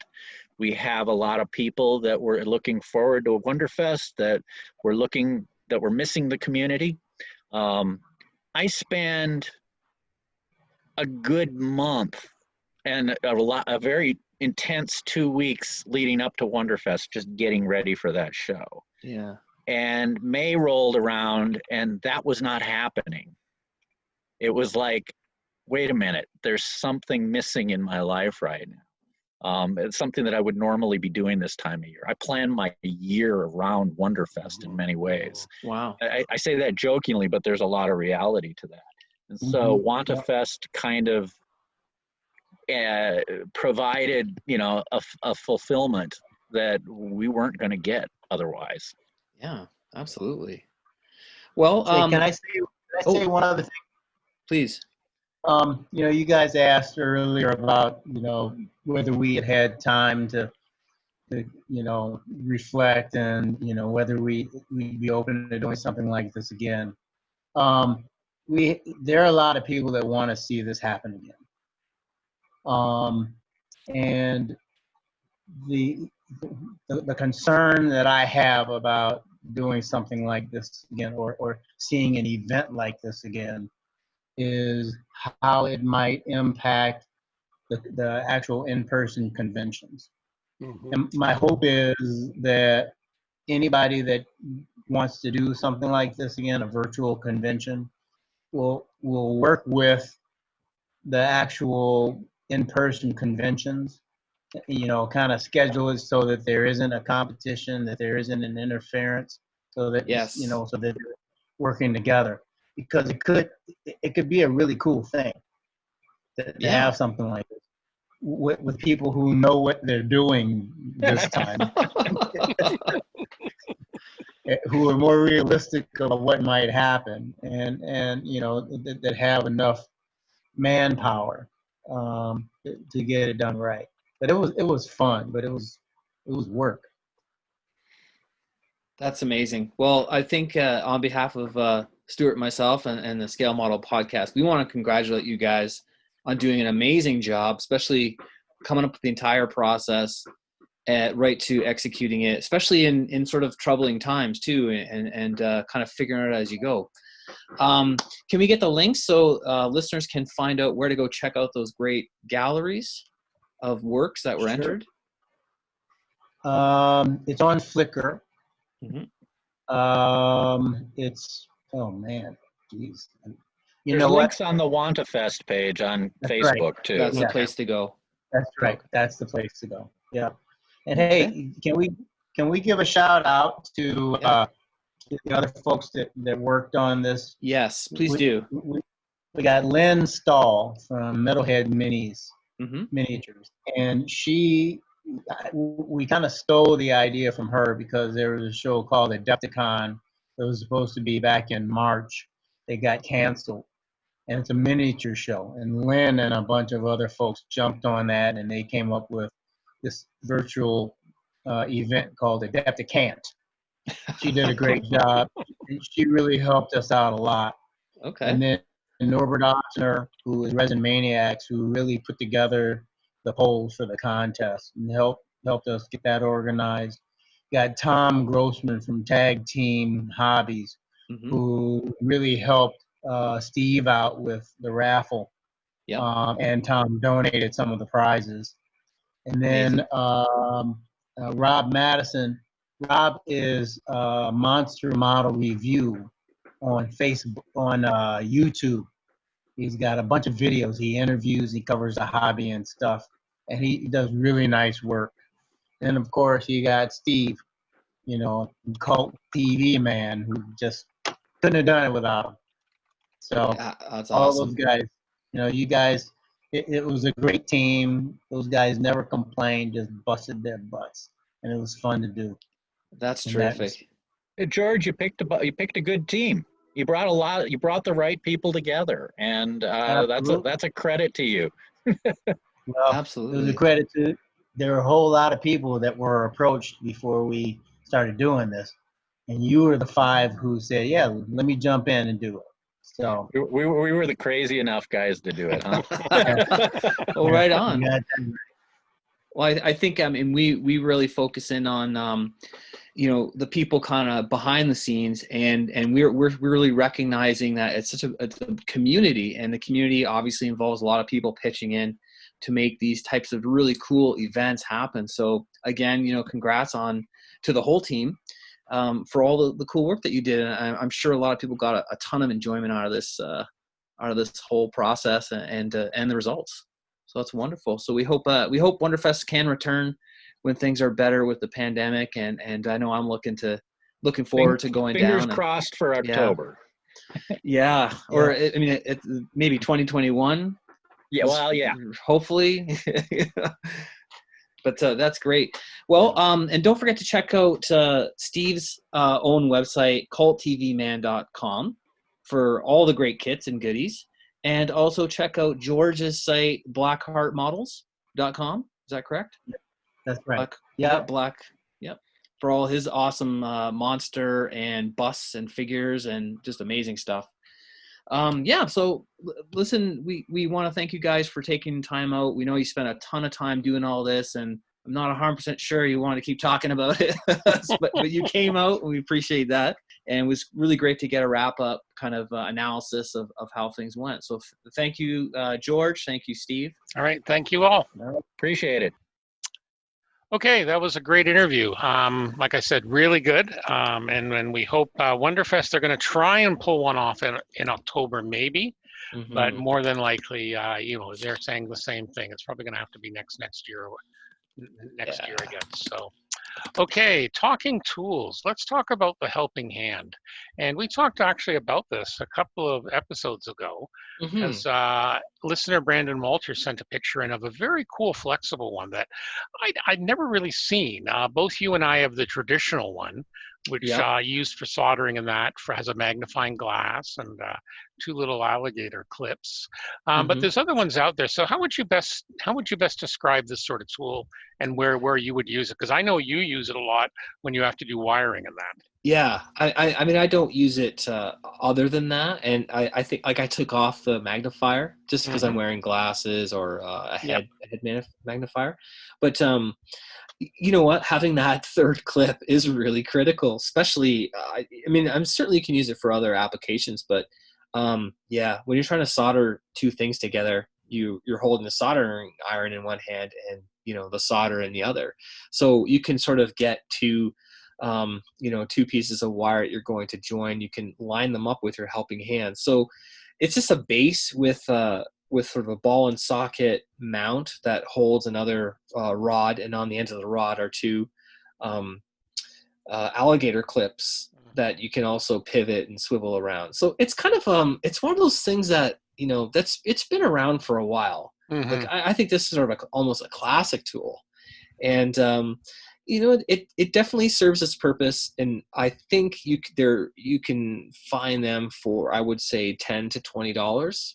Yeah, they're not And terribly expensive. Now, yeah. the type that Brandon pointed out, now these ones Mhm. here, they're a bit different because they don't have the magnifying glass, but they have sometimes 4 to 6 flexible arms. And the arms kind of remind me of what you see on those like wraparound tripods that will grip things. Yes.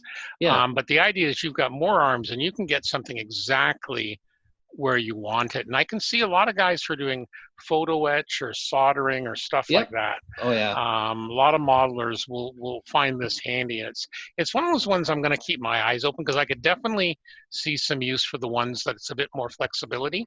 I like how Brandon set it up as a parts drying tree. He kind of Yep. had different parts clipped in. They're all kind of up in the air, Yep. suspended, and he's letting them. It looks like he's letting them dry, but certainly, Yeah.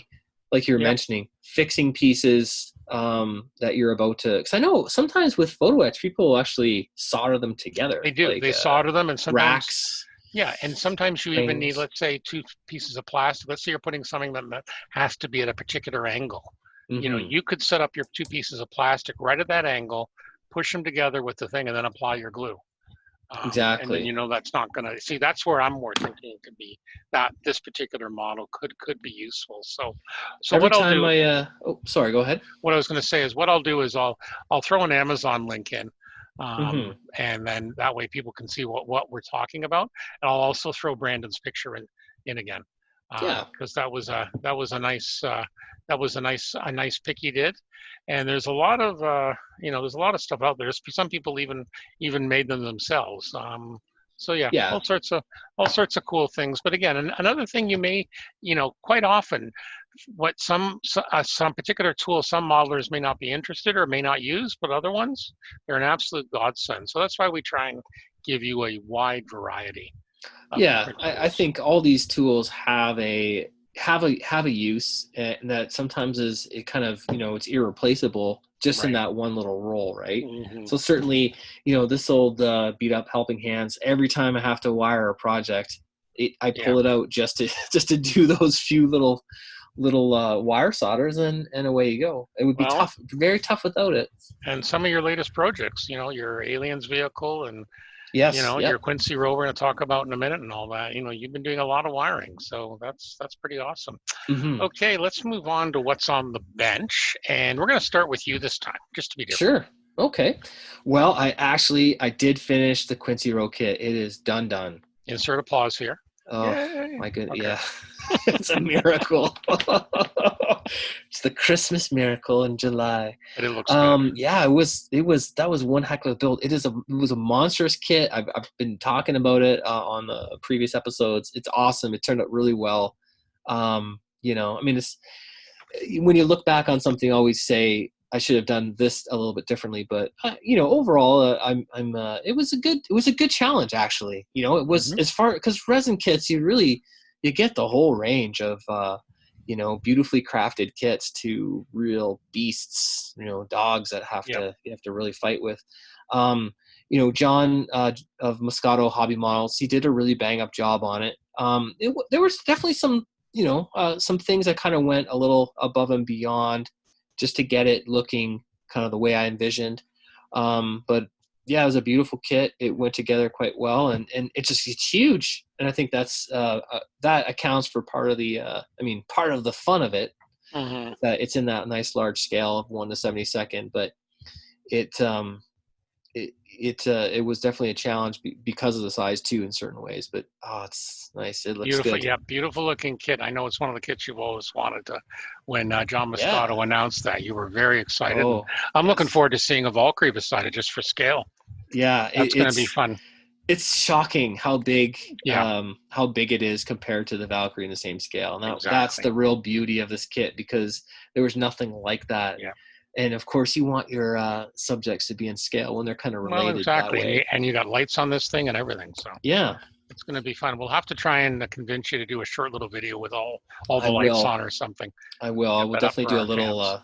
I'll do a little summary video shortly. Perfect. And that's not all. You've been also working on something else from Mr. Moscato. Yeah. So I have been slowly picking away at I think the Quincy Row sort of took over a little bit, but I've been working on his original sci-fi creation in 1/48 scale, M72 Gabriel heavy armed unit, and I've got quite a bit. It's quite a bit of it's actually done, and I want to do some more videos on that. So, but that's my main focus right now, and I would say I'm definitely more than halfway on that. So I should be getting to that soon. And it's been another really interesting, highly engineered kit, and lots of cool features on that. So yeah, look forward to some videos. All right. So myself. Well, I have one done too. So that's got to be a first. We both finished one in the same two weeks. So my A4 Artillery 1/48 scale Skyhawk is done. Beautiful. I did it in a scheme from the Canadian What If, based on the Canadian Air Force. Very, very pleased. It gave me a few battles on the way. It's definitely an older kit. Raised panel lines are an issue there, but that's fine. Yeah. More or less built out of the box, other than the aftermarket decals. These decals, there must be like 30 years old, because the instruction sheet was typewritten. Oh, classic. But these decals were some of the finest decals for ease of use and putting on. Nice. I used some microset, as they said, and there's no problems at all. I was very impressed. The Artillery ones themselves went on pretty good as well. I used a few of those. It's not perfect, because when in between priming and the first coat, one of the wing flaps, leading edge wing flaps, have disappeared. And I've torn apart the workshop. You think I can find it? Fortunately, you can't really see it unless you look really close, because they're the same shade of gray anyway. I'll find it eventually. Now that I've taken it upstairs, it means the wing flap will show up in the next 24 hours. Of course. Guaranteed. But yeah, no, it was an enjoyable build. So I'm going to be moving on to an Academy Panzer IV in 1/35 scale. It's an older mold. I did a inbox review on my blackfire.ca channel. Did that, and then a member of the club pointed out a couple of things to me on the Facebook page about it, because I had mistakenly indicated from ScaleMates that also Revell and Airfix were using that mold. They weren't. I just misread the chart. So John Lavelle set me straight, which is good. He put on his own little comments about it. So yeah, it'll be an interesting kit. What I'm going to do with this one is, this one's going to be more of an exercise in weathering. Over the years, I've done different ones, and there's so much different content available on YouTube. I know our friends Mike and Dave from Plastic Model Mojo talked about this in their last episode this weekend. And it was funny. One of the people they mentioned on their channel is one I've been following quite a bit, and that's Panzermeister 36. And I believe he's out of the Ottawa area, if I recall. Yes. He's a young guy, but he's been around for quite a while, and he has some very good, very easy to explain weathering tutorials and painting, specifically on a lot of German tanks. So I'm actually, what I'm going to do is, instead of trying to take a little bit here, a little bit there, I'm actually going to build this up, and I'm actually going to follow pretty well step by step how he weathers this thing, just to Yes. see, just to do it myself. So I'm going to be trying the hairspray technique for the first time. I've done chipping before, but just, yeah, I'm really going to enjoy doing this. And again, there's not really another kit. Normally I have 2 on the go, and I'm being really good right now. I have a few shelf queens, or the shelf of shame, that need to be done. There's a Lancaster, there's a Sutherland, there's a flying boat. Yeah. But anyway, for now, I'm going to focus on this one. So yeah, it'll be fun. I just started it last night, a little bit of the back end. And so far, so good. And it'll be really interesting. We're really, I'm looking forward to following this a little bit more and seeing what results I come out. That sounds like a great idea. And we've mentioned Panzermeister 36 tutorials before, and they are really good. He's very thorough and very clear. Yeah. I highly recommend following through. And it's a neat idea, because I know it's very easy to kind of cherry pick an idea from here, cherry pick an idea from somebody at a club, and kind of come up with their own thing, which is great. But to follow along somebody, I think will yield a very interesting result. Well, and I think the consistency, like if you follow from start to finish, then once you see the video, you say, okay, yeah, I'm capable of doing that. Then you can start modifying a little bit. And I think that's something I haven't really done before. Like I've done some other weathering. I've picked up a few tips here and there for the other 3 or 4 pieces of armor, but I really haven't gone whole hog in like deep weathering. Yeah. A lot of my other stuff is very limited weathering, maybe some mud on a track and stuff like that. So yeah, I'm kind of looking forward just to taking that journey and seeing what comes out. So that's what's on the bench. Okay, moving on. Things we've seen. This is one I saw a few years ago and I rediscovered again. This is absolutely amazing, horrifying, whatever, all at the same time. This was some audio from the past. So this is from Avro. This is from a crew radio of an Avro Lancaster crew. So what happened was they had at some point, they basically sent up a sound engineer. I don't know if he was a volunteer. I'm hoping he was, from the BBC, up on a raid. So this was, in 1943, they really kicked in their night bombing campaign against Germany. Over the next few years, tens of thousands of air crews flew across the North Sea to drop their bombs. Obviously, they were opposed by the full force of the Luftwaffe, but also by a nightmare of flak, treachery, icy conditions, and constant mechanical malfunctions. Most of these crews never finished their tour of operations, but were either shot down and killed or taken prisoner by an increasingly hostile enemy. That's something most people don't realize. The attrition rate, particularly amongst the night bombers, was very, very high. So this is basically some audio. It's about 10 minutes worth. And it's basically, you're hearing inside the cockpit. You're hearing the pilot talking to the navigator, the bombardier, the gunners. What's very striking is how calm they are. Oh, yeah. Are very young men. And it's almost like they're just having a cup of tea, like cool okay, yeah, three, yeah, exactly, that's a good term for it.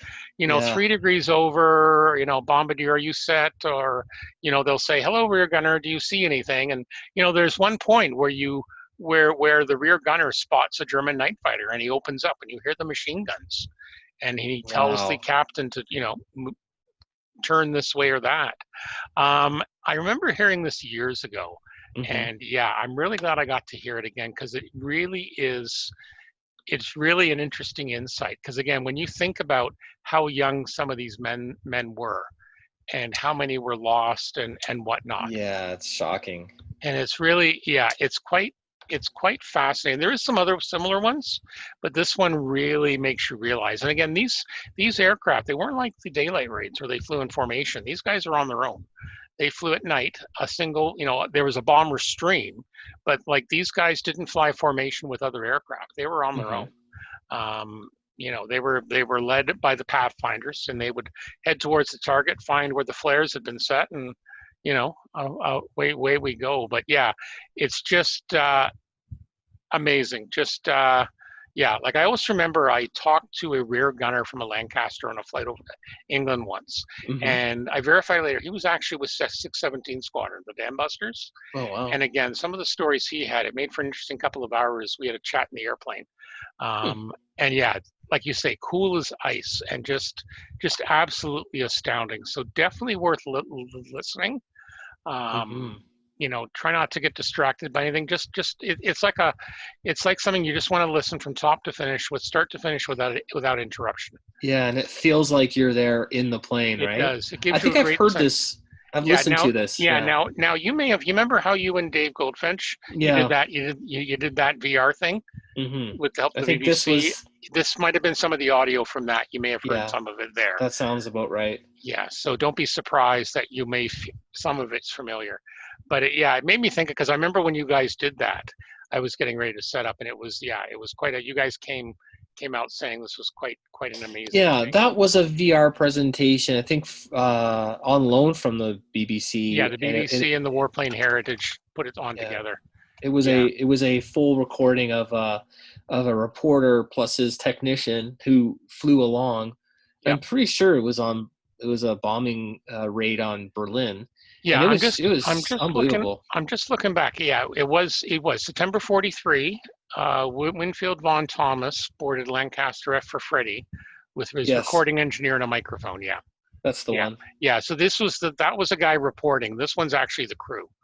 The crew radios. I think it's 3 different rates in the 10 minutes, and there's other stuff out there, but definitely check that out. So yeah, that's things we've seen.